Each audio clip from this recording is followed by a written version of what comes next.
Alors on n'est pas loin de la vérité les gars. Ouais, je suis pas compliqué à convaincre, j'avoue. Ok, on se retrouve aujourd'hui pour un petit point sur les sorties du mois de juillet qui m'intéressent et mes achats. Parce que le mois de juillet étant déjà commencé, j'ai déjà commencé à acheter, et oui. Première sortie, on commence avec un livre que je n'ai pas, mais c'est pas grave. Je dois aller le chercher à Marseille. Petite histoire bien sympathique. Je ne l'ai pas, pourquoi? Parce que j'ai ma copine Priscilla du compte Amoureusement Livre qui me l'a pris aux Imaginales et qui me l'a fait dédicacer. Et en fait, je n'ai toujours pas été le chercher. Shame on me. C'est pas grave, j'irai bien le chercher à un moment donné, ça nous donnera l'occasion de nous voir dans la vraie vie. Elle habite à côté de chez moi, donc c'était l'occasion. Eh oui Cynthia, ton exemplaire de La Mémoire des eaux t'attend. En plus, il t'attend. Donc, le premier livre c'est La Mémoire des eaux de Margot Loten. J'ai toujours peur de me tromper. Je vais dire Loten, de Margot Loten. Ça parle de quoi? C'est une dark fantasy adulte, avec des dragons, des elfes, des intrigues politiques, de l'amour, pas mal de violence visiblement. Voilà, j'ai fait un petit résumé moi-même. Enfin, j'ai essayé de résumer le résumé, t'as compris? Donc, je vais le lire. Les dieux dorment, les guerres éclatent, les peuples divisent. Après l'assassinat de ses pères, Azaela fait appel à un conteur d'os pour explorer leurs souvenirs. Elle y découvre le destin tragique du dragon et de l'oiseau, deux figures jadis unies pour sauver le monde, mais dont la chute pourrait avoir scellé celui de tous. Franchement, ça a l'air génial. J'ai vu que des retours de dingue parce que, en fait, j'aurais dû l'avoir. Parce qu'en fait, les Imaginales, c'est au mois de mai. Donc, elle l'a depuis un moment, Priscilla, ce bouquin. Et je suis pas encore allée le chercher, c'est pas grave. J'ai hâte de le découvrir parce que je vois que des retours de dingue. Donc, let's go. La Mémoire des eaux, c'est aux éditions Plume Blanche. Deuxième livre, c'est Betting on You de Lynn Painter. Lynn Painter, c'est qui? C'est celle qui a écrit Better Than the Movies et Nothing Like the Movies. J'ai lu les deux, j'ai adoré les deux. Ma chronique du deuxième tome, elle n'est pas encore arrivée, mais ça ne saurait tarder. Donc franchement, est-ce que j'ai vraiment besoin de vous expliquer pourquoi je veux ce roman? En fait, j'ai rien expliqué. J'ai vu que l'autrice, elle sortait un nouveau livre, j'ai dit j'y vais. J'ai kiffé les deux premiers, je me suis sentie trop bien. C'est doux, il y a de vrais sujets abordés, mais c'est drôle, c'est mignon. Et même s'il y a des sujets un petit peu durs, ça reste quand même doux. Je vous lis le résumé. Après le divorce de ses parents, Bailey quitte l'Alaska pour le Nebraska avec sa mère. Lors d'un vol, elle fait la rencontre de Charlie, un garçon aussi cynique que provocateur, avec qui les étincelles ne tardent pas à jaillir. Leurs chemins se croisent à nouveau. Et peu à peu, leur relation évolue, mêlant complicité, attirance et confidence sur leur famille brisée. Mais tout s'effondre lorsque Bailey découvre que Charlie s'est initialement rapproché d'elle à cause d'un pari. À cela s'ajoute l'annonce des fiançailles de sa mère avec son nouveau compagnon, un bouleversement familial qu'elle peine à accepter. Malgré sa trahison, Charlie tente de regagner sa confiance en lui dévoilant ses véritables sentiments. Portés par leur connexion unique, pourront-ils surmonter leurs blessures et s'ouvrir à une relation sincère et authentique? Let's go! Ensuite, on passe à un livre que j'ai déjà acheté parce que je sais pas pourquoi, mais j'avais noté qu'il sortait le 2 juillet et en fait, je l'ai eu fin juin.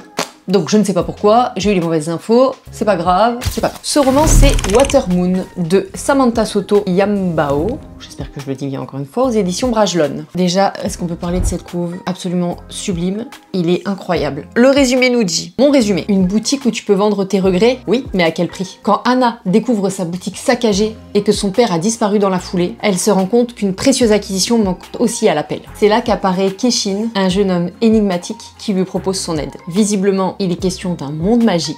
Ça a l'air très poétique. Go. Je vais quand même vous lire le résumé parce que j'ai l'impression que le mien est pas assez fort pour que vous craquiez pour ce bouquin. Donc, ça dit, au cœur de Tokyo, une curieuse boutique de prêteurs sur gage n'est trouvable que par ceux qui en ont besoin. Les passants n'y verront qu'un restaurant de ramen. Mais, à ceux qui se sentent perdus, cet endroit offre l'occasion unique de vendre leurs regrets et ainsi de les oublier. Ishikawa Anna, nouvelle propriétaire des lieux, découvre un matin la boutique saccagée. Plus inquiétant encore, son père a disparu et une précieuse acquisition manque à l'inventaire. C'est alors qu'apparaît un énigmatique jeune homme, Keshin, et différent des 10 clients habituels. Il n'a pas besoin d'aide, au contraire, il offre la sienne. Ils se lancent ensemble à la poursuite des réponses, dans les profondeurs du monde magique situé par-delà la boutique, à dos de grues en papier et de rumeurs, sur le pont qui relie minuit au matin, au cœur du marché nocturne dans les nuages. Mais à mesure qu'il s'approche de la vérité, Anna doit se résoudre à révéler son propre secret, un choix sur lequel elle ne pourra jamais revenir, au risque de le regretter. Ai-je besoin d'en dire plus? Ensuite, achat pas du tout normalement prévu, mais j'étais obligée. Quand j'ai vu que c'était une dystopie, quand j'ai vu de quoi ça parlait, j'ai vu derrière... c'était quoi déjà un roman comparable à La Servante écarlate pour les générations d'Instagram. Il s'agit de You Could Be So Pretty. Je vais pas en dire trop. Je m'étais déjà fait mon petit résumé de ce que je voulais dire parce que quand je l'ai acheté, enfin je l'ai commencé, je l'ai lu, franchement je l'ai lu en 4 jours. Je vais essayer de pas spoiler, je vais essayer de vous lire ce que j'avais noté quand je l'ai commencé. Et de toute façon il y a une vidéo qui arrivera dans pas longtemps avec ma chronique parce qu'il y a beaucoup à dire. Mais c'était incroyable. Il est sorti le 5 juin, c'est une dystopie, young adult. Franchement, est-ce que je vous en dis plus? Non. Par contre, je vais pas vous en dire plus. Faites attention. Moi j'avais pas vu. Avertissement de l'éditeur, honnêtement je l'ai pas vu. Il devrait être écrit en plus gros parce que là je trouve que c'est écrit quand même assez petit. L'éditeur informe son lectorat que ce roman aborde des thématiques pouvant heurter violence conjugale et sexuelle, troubles du comportement alimentaire, misogynie, pornographie. Alors avant de rentrer plus en profondeur dans ce livre, sachez que donc je l'ai terminé, mais ça je l'ai déjà dit, certaines scènes m'ont choquée. Moi, lectrice de 38 ans, m'ont choquée pourquoi? Parce que en fait c'est un young adulte mais sans en être un, parce qu'on parle de pornographie. Normalement, young adulte, ça commence à quoi? 15 ans. Alors ça sera peut-être le sujet d'une autre vidéo, hein, mais à 15 ans, oui, il y a certains, j'allais dire minots, mais non pas minots, mais il y a certains ados qui ont déjà une activité sexuelle, etc., etc. Mais ce qu'il y a écrit là-dedans, alors on n'est pas loin de la vérité, les gars. Vraiment, on n'est vraiment pas loin de la vérité. Ou même, pour moi, c'est même pas une dystopie. C'est ce qui se passe, d'accord? C'est ce qui se passe avec d'autres mots. Par exemple, on parle de la doctrine. Bon, je vais vous lire le résumé. Dans le monde de Johnny et de Belle, le culte de la beauté fait loi. Quand on est une fille, il n'y a que 2 options. Petit 1, suivre la doctrine. Gommer tout défaut, contraindre son corps pour être la plus jolie, la plus parfaite, se plier aux envies des hommes et aux injonctions de la société. Petit 2, casser les codes. Dire adieu au maquillage et aux artifices. Espérer s'en sortir par l'éducation. Quitte à devenir une gênante ou une invisible, juste parce qu'on a voulu être soi-même. Mais s'il existait une 3e voie, refusez de payer le prix, changez les règles, trouvez votre pouvoir ensemble. Ok, j'ai les frissons. Punaise, comment je peux vous parler de ça sans spoiler maintenant que je l'ai lu? Déjà, j'hésite entre l'excellente lecture ou le coup de cœur. Pourquoi? Parce que moi, j'aime bien les lectures qui font réfléchir, qui balancent sur la société, sur les codes qu'on nous impose. Bon, là, c'est clairement un roman qui fait ouvrir les yeux sur le patriarcat, sur la condition des femmes, sur les standards de bonté, ouais, si seulement, les standards de beauté imposés par la société. Je peux pas vous en dire plus parce que, franchement, sinon après, je vais vous spoiler. On a une alternance de points de vue. On a Belle, qui a décidé, elle, de suivre la doctrine, et on a Johnny, qui a décidé de casser les codes. C'est un roman donc avec une alternance de points de vue, les chapitres sont courts, ça va vite. C'est là pour choquer, c'est là pour déranger, c'est là pour faire ouvrir les yeux aux gens qui le liront et c'est là pour faire ouvrir surtout les yeux sur ce qui se passe vraiment dans notre société. Parce que c'est en vrai, oui, elle a voulu écrire une dystopie, Holly Bourne, mais c'est pas, pour moi, encore une fois, je le dis, c'est pas une dystopie. C'est ce qui se passe vraiment dans la vraie vie. Voilà, avec d'autres mots, avec un vocabulaire, inventé, on a les Johnny, on a les gênantes, on a les forceurs, on a les... Bref, pour moi, c'est ce qui se passe maintenant. Bref, ce que j'avais noté au début, c'est que ça envoie, donc dès le début du roman, ça envoie direct. Donc moi, ça me plaît parce que, du coup, ça me met direct dans l'ambiance, ça me happe tout de suite, et quand ça me happe tout de suite, j'ai du mal à lâcher le bouquin. C'est pour ça que j'ai lu aussi vite. Ça balance sur le patriarcat, sur les standards de beauté imposés aux femmes, parce que aux hommes, évidemment, dans ce bouquin, c'est les rois du monde, on leur passe tout, hein, ils ont le droit de faire ce qu'ils veulent, hein, clairement, ils ont le droit de faire ce qu'ils veulent. Tiens, ça me rappelle quelque chose. Non? Non? Notre société, peut-être? Non? Je sais plus. Non? Non? Si. Bref, dans ce monde, enfin dans cette histoire, il y a deux options possibles. Accepter de se transformer pour répondre aux envies masculines et espérer être remarqué. Bah oui, mes seigneurs, faudrait pas vous choquer en ayant une tête dégueulasse. Et peu importe, hein, les agressions, les sacrifices, la douleur, on suit la doctrine. Le message est clair. Sérieux les gars, j'ai lu ça dans le livre, j'ai saigné du nez, littéralement. J'ai eu envie d'insulter la terre entière. Bon, les mecs. Mais la terre entière quand même, d'accord. Enfin, la moitié de la terre, en fait. Ou bien, vous cassez les codes comme Johnny, mais au risque de tout perdre. Voilà. Franchement, il faut lire. Il faut lire, il faut élever les esprits, il faut... Et même les hommes, il faut que tout le monde lise ce bouquin. Tout le monde. Tout le monde à partir d'un certain âge. Que personne se trompe quand il va lire ce bouquin. Il y a des scènes qui peuvent choquer. Ensuite, j'ai adoré Happy Place d'Emily Henry. Vous le savez, j'ai fait une chronique sur Insta. J'ai trouvé ce roman incroyable. La plume de l'autrice, elle est fantastique. Les personnages, je suis tombée amoureux de tous les personnages. Donc, comme dans un roman d'été.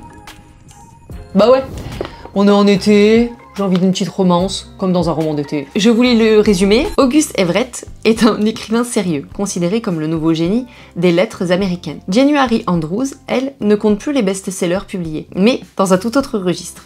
la comédie romantique. Aux antipodes l'un de l'autre, ils vont devoir se croiser et se lancer un défi. Elle passera l'été à écrire un grand roman littéraire, lui s'essaiera à une comédie sentimentale. Afin de trouver l'inspiration, January organise pour Augustus, c'est ce que j'ai dit tout à l'heure, je crois que j'ai dit Auguste, bon c'est pas grave, des excursions romantiques. Et lui l'emmène à la rencontre des personnes à l'existence brisée. Chacun devra achever son roman avant la rentrée, et bien évidemment, aucun des deux n'imagine tomber amoureux, bien évidemment. Voilà, franchement, vu que j'ai kiffé Happy Place, j'avais envie de continuer avec un roman d'Emily Henry. Ouais, oh, on n'a pas abîmé. J'avais envie d'été.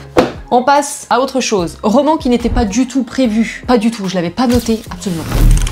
Atmosphere de Taylor Jenkins Reid aux éditions Charleston. Ça fait longtemps que je veux lire un livre de Taylor Jenkins Reid. Je sais pas pourquoi je me suis lancée avec celui-ci, j'en ai aucune idée. Juste, je pense, la première phrase du résumé, lever les yeux vers les étoiles. J'ai dit c'est bon. Ouais, je suis pas compliquée à convaincre, j'avoue. J'allais dire que je suis une fille facile.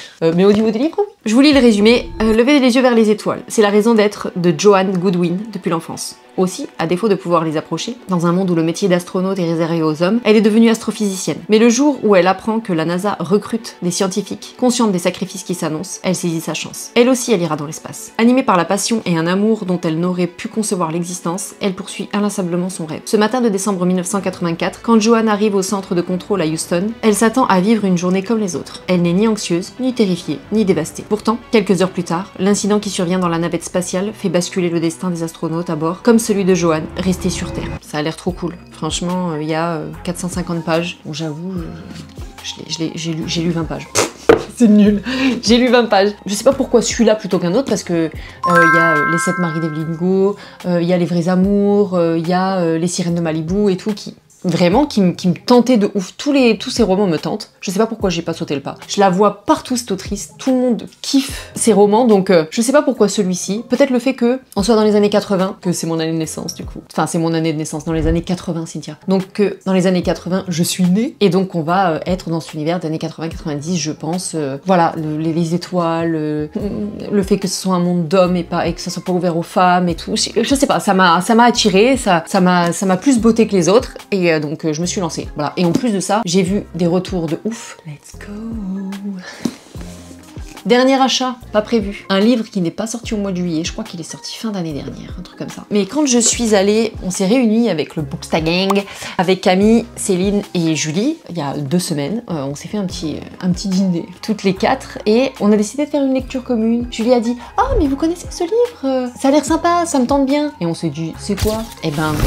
Spark of the Ether Flame de Penn Cole. Donc il est là. J'ai vu des retours de dingue encore une fois. On doit se faire une lecture commune. Franchement, c'est pas qu'il m'intéressait pas, c'est que la fantasy en ce moment, pour moi, c'est compliqué. Enfin, c'est compliqué. On va pas le redire, je l'ai dit déjà dans les vidéos précédentes. Je trouve qu'on voit un peu tout le temps la même chose. Là, je vais le lire avec les copines, donc ça va peut-être être, je ne sais pas, plus cool, plus sympa, plus drôle. Enfin voilà, bref, peu importe. C'est une autre approche de la lecture quand t'es en lecture commune avec d'autres personnes. Je voulais le résumer, même si je pense que vous l'avez vu un peu passer partout. Dans un monde colonisé par les dieux et gouverné par les descendants, leur cruelle progéniture, Diane Bellator aimerait échapper à son misérable quotidien. La disparition soudaine de sa mère l'oblige à entrer dans l'univers sombre des descendants afin de percer les mystères qu'Aurélie a laissés derrière elle. Contrainte de participer à la guerre civile qui s'intensifie, Diane devra naviguer entre les règles du pouvoir, de la politique et de l'amour pour sauver sa famille et l'humanité tout entière. Bah écoutez, moi j'ai hâte. Au-delà de la lecture commune avec les copines, quand je suis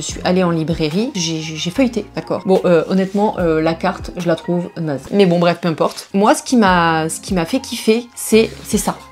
Alors je vais vous en lire quelques-uns, je vais pas vous lire tout parce que voilà. Par exemple, Lumnos, royaume d'ombre et de lumière. Une flamme brûle quand s'invitent les ténèbres. Leurs yeux d'azur hantent le jour comme la nuit funèbre. Fortos, royaume de la force et de la bravoure. De leurs yeux et épées rouges carmin, ils sauvent ou achèvent en un tour de main. Phonos, ça j'aime bien ça. Royaume de la bête et de la brute. Plume et fourrure, bête qui rampe, se faufile. Bah non alors, pas celui-là. Des yeux jaunes vous domptent d'un battement de cils. Arboros, royaume des racines et des épines. Nature rogue, cachée dans le regard de la mousse. Poison tiré d'épines, des fleurs les plus douces. Ignos, royaume de sable et de feu. Flamme dans l'esprit, flamme dans les yeux. Le désert porte leur pouvoir impétueux. Bon, je vais pas vous lire tout, hein. Il reste 4 royaumes, voilà. Ma foi, let's go. En plus avec les copines, donc ça va être cool. Le livre est plutôt Joli. Voilà, bah c'est tout, hein. On a fait le tour.